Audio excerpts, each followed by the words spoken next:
پڑھیے میرے ساتھ، یا غفور یا ودود ارزقنا رزقا حسنا۔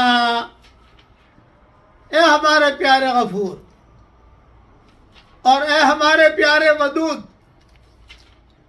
ہمیں بہت اچھے روزے دے۔ رزقا حسنا، اس کی بہت تفصیل ہے کہ اس کا کیا مطلب ہے، میری ریاض تفسیر میں دیکھ لینا۔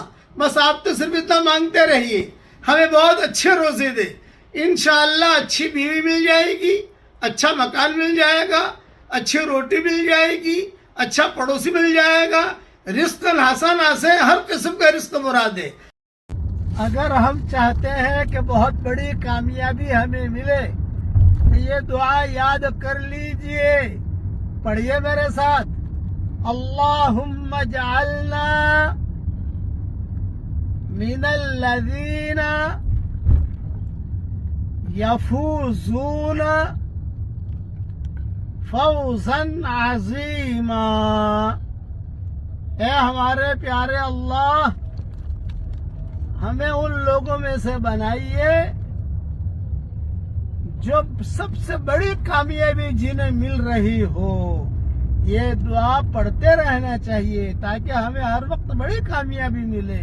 اللہ تعالی ہم سب کو دنیا میں بھی کامیاب کرے اور مرنے کے بعد بھی کامیاب۔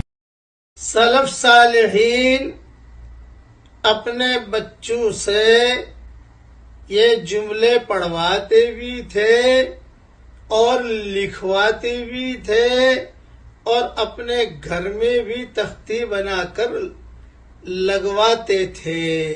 پڑھیے میرے ساتھ، بسم اللہ الرحمن الرحیم، لا حول ولا قوت الا باللہ العلی العظیم۔ بس یہ ہمیں بھی اس کا اہتمام کرنا چاہیے۔ صبح شام ایک ایک مرتبہ پڑھ لو، کم سے کم جو ہے اپنے پاس لکھ کے رکھ لو، انشاءاللہ خیر ہی خیر ہے، برکت ہی برکت ہے۔ اللہ تعالیٰ تین چیزیں زیادہ سے زیادہ پڑھتے رہو اور ہر ایک کی زبان پر وہ چیزیں آتی ہیں، یہ نہیں کہ نہیں آتی، اس کا ریٹ زیادہ ملے گا آپ کو۔ ایک تو کلمہ بہت پڑھو تو ہمارا ایمان تازہ ہوتا رہے گا کہ پتہ نہیں زندگی کی کون سی گلی میں زندگی کا آدمی کی شام ہو جائے تو ظاہر بات ہے آدمی کلمہ پڑھتا رہے گا، کلمہ پڑھتا رہے گا، کلمہ پڑھتا رہے گا، تو اس کا آخری کلمہ زبان سے جو جملہ نکلے گا وہ کلمے کا نکلے گا تو سدا جنت میں۔